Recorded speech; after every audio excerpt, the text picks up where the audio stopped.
அதிசயங்கள் செய்கிறவர் நம் அருகில் இருக்கிறார். அற்புதங்கள் செய்கிறவர் என்றும் நமக்குள் வசிக்கிறார். யாக்கோபு 1:6-7-8 கொஞ்சம் வாசிங்க. ஆனாலும் அவன் எவ்வளவாகிலும் சந்தேகப்படாமல் விசுவாசத்தோடே கேட்க கடவன்.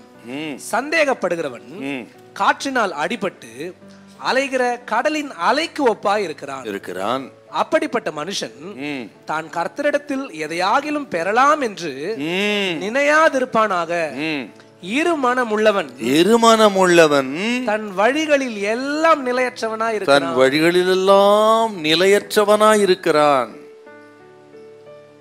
அப்போ கர்த்தருக்கு பிரியமான வழி என்னன்னா, இருமனம் உள்ளவர்கள் அல்ல, முழு இருதயத்தோடு. கிறிஸ்தவ வாழ்க்கை என்பது ஒரு பயணங்க. பயணம் என்றால் அது ஒரு நடை. கிறிஸ்தவ வாழ்க்கை ஒரு நடங்க. எப்படிப்பட்ட நடை? அது விசுவாச நடை. ஆபிரகாமின் விசுவாச நடை.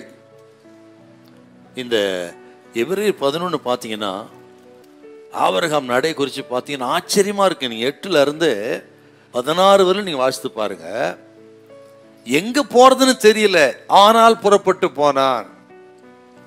அவர் கொடுத்த வாக்குத்தத்தங்கள் எப்பொழுது நிறைவேறும் தெரியாது, ஆனாலும் நம்பினான்.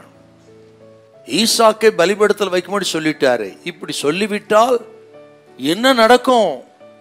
எப்படி ஆண்டவர் சொன்ன வாக்குத்தத்தம் நிறைவேறும் தெரியாது, ஆனாலும் பலியிடும்படி போனான். பாத்தீங்களா? இப்ப எங்க போறது, எப்படி நடக்கும், என்ன செய்யறது, இப்படி 1000 கேள்விகள். அவைகள் மத்தியிலே அவன் புறப்பட்டு போனான். தாங்க நம்ம சேலஞ்சு. நமக்கு நாம் ஆண்டவர் நம்பணும். அப்படி நம்பி நடந்தால் நீங்கள் வெட்கப்பட்டு போகவே மாட்டீங்க. விசுவாசிக்கிறவன் வெட்கப்படுவதில்லை, விசுவாசிக்கிறவன் அசைக்கப்படுவதில்லை, விசுவாசிக்கிறவன் பதறான். ஆண்டவரை முழு இருதயத்தோடு நம்புகிற விசுவாசிக்கிற உங்களை பார்த்து ஆண்டவர் சொல்றாருங்க, நீங்கள் வெட்கப்பட்டு போக மாட்டீங்க. உங்கள் வாழ்க்கை பதறாது, சிதறி போகாது. உங்கள் வாழ்க்கை கட்டப்படும், உங்கள் குடும்பம் கட்டப்படும். கர்த்தர் உங்கள் குடும்பத்தை கட்டுவார். விசுவாசிக்கிற உங்களை ஒருபோதும் கர்த்தர் கைவிட மாட்டார். இன்றைக்கு கர்த்தர் உங்களோடு பேசுகிறார்.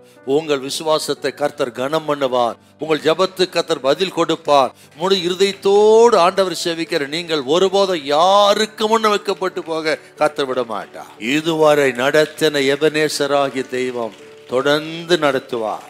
ஹல்லேலூயா, ஹல்லேலூயா.